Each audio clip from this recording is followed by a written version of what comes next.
Hello friends, কেমন আছেন আপনারা? আমি ভালো আছি। আজকে আমাদের বাড়িতে রান্না পুজোর আয়োজন হচ্ছে, তাই আমিও শুরু করে দিয়েছি রান্না পুজোর আয়োজনের জন্য যা যা লাগে। আর কালকে আমাদের বাড়িতে মনসা পুজো হবে। মনসা পুজো মানে এখানে ঠাকুর এনে নয়, আমাদের এখানে একটা গাছ আছে, আমাদের বাড়িতে একটা গাছ আছে, সেই গাছেরই কালকে আমাদের পুজো হয়। দুধ কলা দিয়ে যেরকম হয় সেরকম পুজো হবে কালকে সকালে, সেটা আমি আপনাদেরকে দেখাবো।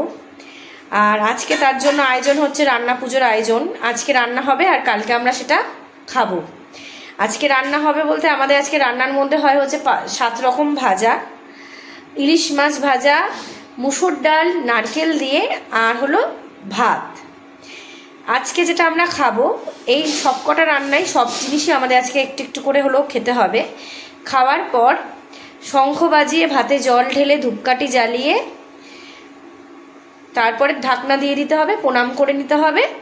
তারপরে কালকে আমরা আবার দুপুরবেলা এটা খাবো। কালকে সকালে আমাদের আগে কি হতো, আগে তো উনুন থাকতো, সেই জন্য উনুন পূজা হতো। এখন তো আর উনুন খুব কমই আছে। তা আমাদের কি হয় বাড়িতে, তাই আমরা গ্যাসেই পুজো করে নিই। গ্যাসে যা নিয়ম কারণ থাকে, গ্যাসের মধ্যে সিঁদুর টিপ দিয়ে এক ধরনের ফুল পাওয়া যায়, সেই ফুল দিয়ে সবকিছু দিয়ে গ্যাসে পুজো করে দিই। কালকে আমরা দুপুরবেলা সকাল থেকে দুপুর অবধি আমরা গ্যাস ব্যবহার করি না। আগে যারা মা ঠাকুমারা যারা ছিলেন তারা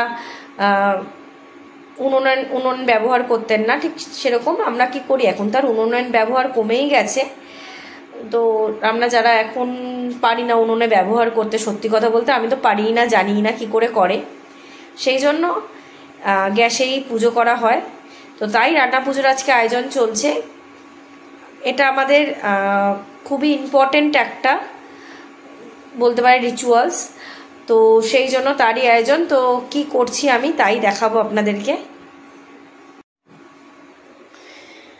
এই যে এখানে সব ভাজার আয়োজন হয়েছে, দেখুন ভেন্ডি ভাজা আছে, বেগুন ভাজা আছে, এখানে আছে কাঁকরোল ভাজা, আলু ভাজা, কাঁচকলা ভাজা, এখানে আছে পটল ভাজা আর কাঁকরোল ভাজা, আর ওইদিকে দেখুন ইলিশ মাছও আছে। আর এখানে দেখুন ভাত হচ্ছে, ভাতটা হয়ে গেছে। ভাত আর হবে না, কারণ এই চালটা একটু ঝরঝরে রাখতে হয়, না হলে না ভাতটা নষ্ট হয়ে যাবে। যেহেতু কালকে খেতে খেতে দুপুর 3টে হয়ে যায়, সবাই আসে, সবাই কাছ থেকে আসে, তারপরে খাওয়া দাওয়া হয় 2টো 2:30টা, সেই জন্য বাচ্চারা স্কুল থেকে আসে, সেজন্য এই ভাতটা একটু ঝরঝরে রাখা হয় যাতে কালকে অবধি ভালো থাকে। এবার আপনারা ভাবতেই পারেন যে বাসি কালকে আজকে রান্না করা হচ্ছে, তো অনেকেই তো আমরা আজকে রান্না করে অনেক সময় কালকে খাই। হ্যাঁ, কিন্তু এই জিনিস না আমরা ফ্রিজে রাখতে পারবো না, যেহেতু এটা যখনই আমরা শাক বাজিয়ে ধূপকাঠি জ্বালিয়ে প্রণাম করে নিচ্ছি, তখন এটা যেভাবে হোক একটা ঠাকুরের ভোগে পরিণত হয়ে যাচ্ছে। সেই জন্য এটা আর আমরা কালকে খাবো, মানে এটা আর আমরা ফ্রিজে রেখে নোংরা করতে পারবো না, ফ্রিজে আমরা রাখতে পারবো না কোনো রকমভাবেই। তাই এই এখন রান্নার প্রস্তুতি চলছে, দেখুন করে নিই, ঠিক আপনাদের দেখাবো। আর নারকেল দিয়ে মুসুর ডাল আমি কি করে করি সেটাও আপনাদের সাথে শেয়ার করব, তা দেখতে থাকুন।